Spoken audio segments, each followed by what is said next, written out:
On the crisp evening of November 26, 2000, a 16-year-old called Leanne vanished into the twilight shadows of Leeds, West Yorkshire, sparking one of the largest missing persons investigations in the region's history. Leanne, a bright and streetwise student at West Leeds High School, had spent the day Christmas shopping in the bustling city centre with her best friend, Sarah. Born in September 1984, to divorced parents Sharon and Michael, Leanne lived with her mother and older sister Michelle in Bramley, a working-class suburb. She was last seen alive at around 4:50 p.m., parting ways with Sarah at the junction of Hawfleet Lane. Leanne took her usual shortcut home along the unlit wooded path through Hawfleet Gill, a decision that would prove fatal. When she failed to return by 7 p.m., her worried mother reported her missing, after frantic calls to her mobile phone went unanswered. It was completely out of character. Leanne had never gone missing before, and her family knew something was terribly wrong. The West Yorkshire police launched an immediate and exhaustive manhunt.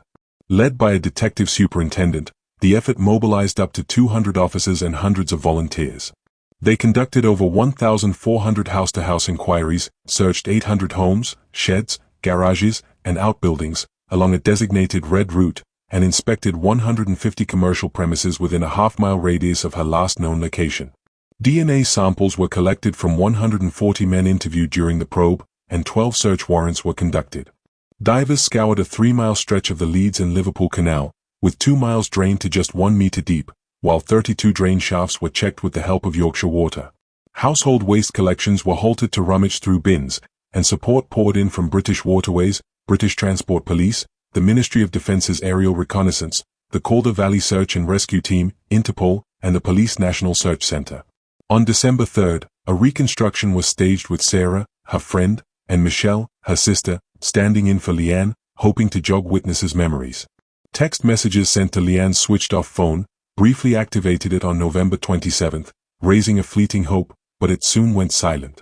A £10,000 reward was offered, and her image was plastered on milk cartons distributed nationwide by Iceland supermarkets.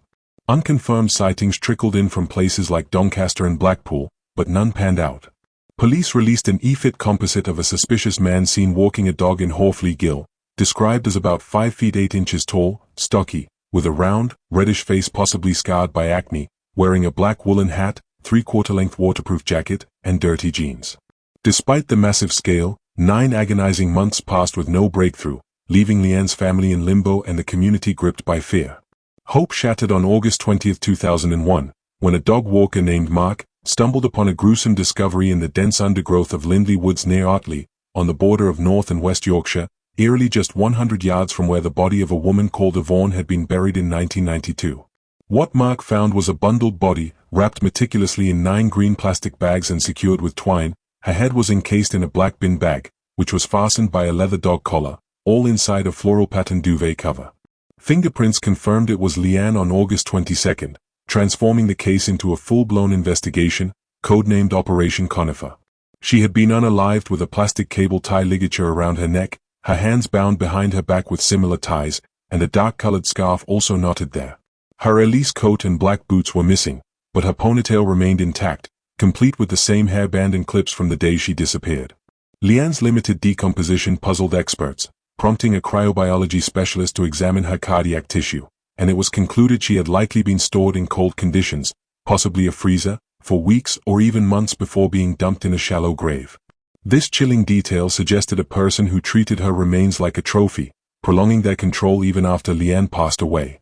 The forensic trail was a treasure trove that inexorably led detectives to John Taylor, a seemingly ordinary 45-year-old parcel delivery driver for Parcelforce, living alone in a terraced house in Bramley, less than 1,300 yards from Leanne's home and right near Hawfleet Gill. Taylor, born in August 1956, in Leeds, blended into suburbia, divorced since 1996, and a father to 2 children, he was known locally as the Pet Man for keeping dogs and ferrets, selling pet food, and indulging in poaching as a hobby. Neighbors saw him as trustworthy and unremarkable, with only a minor theft conviction from age 15 on his record.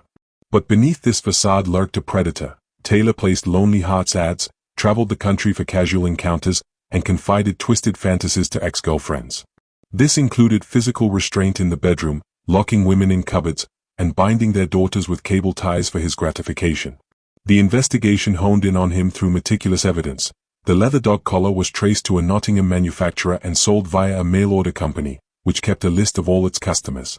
There was a human hair knotted in the scarf matching Taylor's mitochondrial DNA. Twine, used to make rabbit nets, was found to be from a unique Devon batch that was identical to rolls found at his home. Yellow cable ties, supplied exclusively to the Royal Mail, Parcelforce parent company, were found. Fragments of green plastic matching his household waste bags were discovered. There were red nylon carpet fibers from a rug he had burned in panic, with traces snagged on his floorboards. And there was pollen in Leanne's nasal cavity proving she had been alive in his garden. Dog hairs on her body yielded a partial DNA profile, though unmatched as his dog had died. This web of clues painted Taylor as the calculated abductor, who had lain in wait in his familiar hunting grounds. On October 16, 2001, police swooped on Taylor's home, arresting the 45-year-old for Leanne's abduction and unaliving. A 10-day search uncovered 3 chest freezers, one possibly used to store her body, 28 ferret carcasses, and skeletons of 4 dogs, including one with a crushed skull, underscoring his capacity for cruelty even toward animals. Initially, Taylor denied involvement, spinning a flimsy tale. He claimed Leanne passed away accidentally when he lifted her by her scarf, after she fell and hit her head during a consensual encounter, then panicked and hid her body under pallets and in his sofa before dumping it. However, the post-mortem evidence showed marks on her neck and no head injury, which demolished his lie, confirming premeditated SA and unaliving for his perverted cravings. The trial at Leeds Crown Court unfolded dramatically. On February 15, 2002, Taylor pleaded guilty to abduction. Then, on July 8, 2002, on the first day of his unaliving trial, he unexpectedly pleaded guilty to that charge as well. Mr. Justice Still, presiding, sentenced him to 2 life terms, one for abduction and one for unaliving. Describing Taylor as a dangerous deviant who acted with cold calculation and showed no remorse, the judge declared he should expect to pass away in prison. The 2 life sentences in prison came with a minimum term of 25 years. Leanne's mother, Sharon, expressed profound relief outside court, saying the guilty plea spared the family the ordeal of a full trial and brought some closure, though the pain of losing her happy and confident daughter would never fade. The detective superintendent who led the case hailed the outcome as justice for Leanne, but warned Taylor's clean record masked potential prior crimes. Shortly after sentencing, Lord Chief Justice Harry Wolff became involved in the case. It was his job to review cases, and, if necessary, adjust sentencing tariffs to ensure consistency with current judicial standards. He reduced the minimum term to 20 years, stating that this was more in line with sentencing practices at the time for similar offenses. This kind of review is part of the Lord Chief Justice's role in maintaining fairness and uniformity across criminal sentencing in England and Wales, particularly in high-profile or complex cases. But it didn't end there. Cold case reviews were triggered by Operation Conifer, and advances in DNA technology exposed Taylor's broader reign of terror. Linking DNA and modus operandi to 2 cases, it was alleged that, on October 18, 1988, he ambushed a 32-year-old woman on wasteland near Horfley Gill. Masked and armed with a sharp implement, he forcefully essayed her. And, on March 1, 1989, he broke into a 21-year-old woman's Bramley home at midday, and with her 18-month-old baby in another room, he blindfolded and gagged her whilst threatening her with a sharp implement, then forcefully essayed her. In October 2002, he was rearrested for these 2 crimes. On April 3, 2003, before the Honourable Norman Jones QC, the Recorder of Leeds, Taylor pleaded guilty after initial denials.